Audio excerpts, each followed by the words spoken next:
é um número que a expectativa é trazida pelo mercado em economia para esse texto que vai ser passado para a Câmara, que saiu da comissão especial.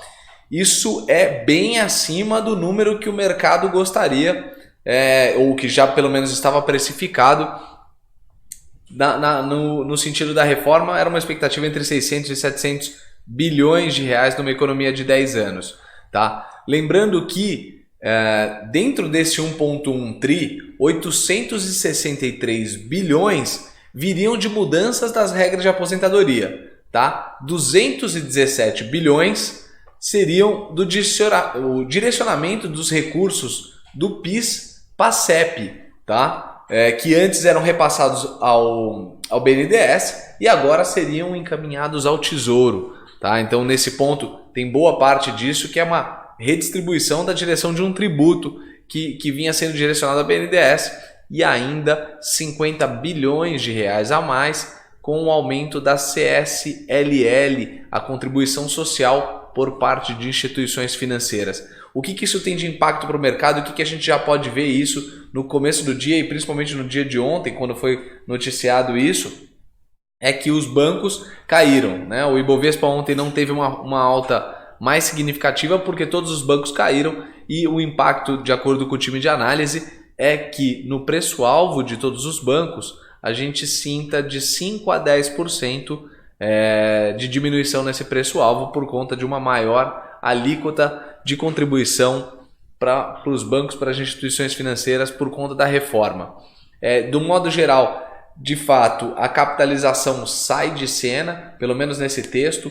O grande objetivo da capitalização sair do texto da reforma da Previdência é que esse processo seja acelerado, ou seja, para que você consiga tramitar rapidamente na Câmara e de fato ser aprovada ainda esse ano, o mais rápido possível, optaram por tirar a capitalização de cena dentro desse pacote da reforma e ele poderia vir via uma outra emenda, via uma segunda reforma. É um golpe duro aí para Paulo Guedes, ainda que o nosso entendimento é que não seja tão duro assim, tá? Como foi noticiado pelo Valor Econômico, porque você tira dessa primeira etapa para acelerar a tramitação e você pode colocar uma segunda etapa onde as pessoas já tenham sentido um pouco os benefícios, um mercado um pouco mais animado com um país já reformado. Bom, a estimativa do PIB do país deve apontar uma queda de 0,20% na relação mês contra mês e 0,40% na relação ano contra ano, ou seja, o PIB contraindo no mês de abril, tá? Então, notícia importante, a gente tendo uma expectativa de PIB menor, as revisões para o PIB do ano de 2019 devem confirmar que o crescimento do país deve ser por volta de 1%, e isso bem abaixo do que a gente tinha no começo do ano de expectativa. No cenário internacional, os dados de maio mostram uma produção industrial e investimentos mais fracos na China. A China, de fato, estamos quase todos os morning calls conversando sobre isso. A China mudando aí o âmbito de estímulos da economia, saindo do estímulo de economia real para estímulos monetários. Todos esses dados de produção industrial mais fracos e investimentos mais fracos, tudo leva a crer que o afrouxo monetário na China vai ser acelerado cada vez mais, tá? Então, essa mudança de paradigma chinês deve vir com bastante força, tá?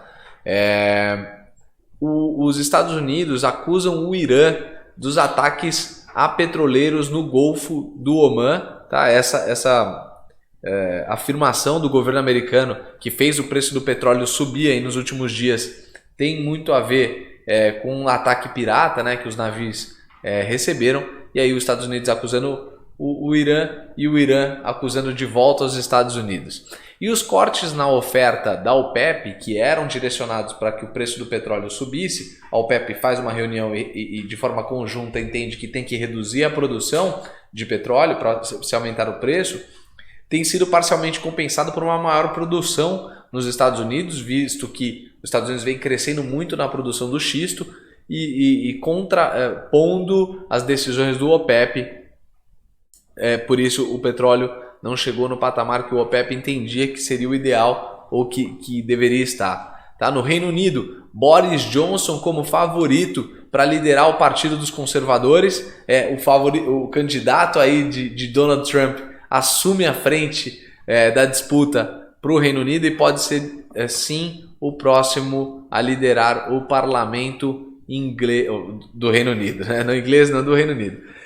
Na parte de bancos a gente já mencionou o CSL, o impacto negativo aí para bancos. E uma notícia importante para os frigoríficos: a China autorizou que os frigoríficos brasileiros retomassem as exportações de carne bovina para o mercado chinês. O ministro da Agricultura deu essa notícia, então a gente deve ver um impulso forte para os produtores de proteína, principalmente de vaca, tá? Centauro, novo aumento na oferta pela Netshoes para 4,10 dólares por ação. A última oferta de Magazine Luiza tinha subido para 3,70, agora Centauro chega a 4,10. Hoje a gente deve ter uma definição, porque está marcada a Assembleia de Acionistas da Netshoes para deliberar sobre a proposta da Magazine Luiza, e apenas se a oferta for rejeitada, aí sim estuda-se a da Centauro. Então, a menina dos olhos do mercado hoje, a Netshoes, para principalmente os varejistas de e-commerce, bem disputada. Tá bom? Pessoal, atenção bastante ao feedback que a gente vai ter da greve dos transportes que está acontecendo hoje. Isso pode ter um impacto aí na tramitação da reforma.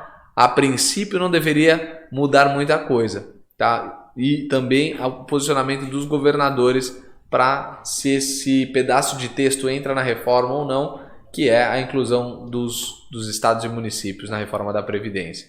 Então, olhos atentos nessas notícias. Bom dia, fico por aqui, um bom final de semana para todo mundo. Tchau, tchau.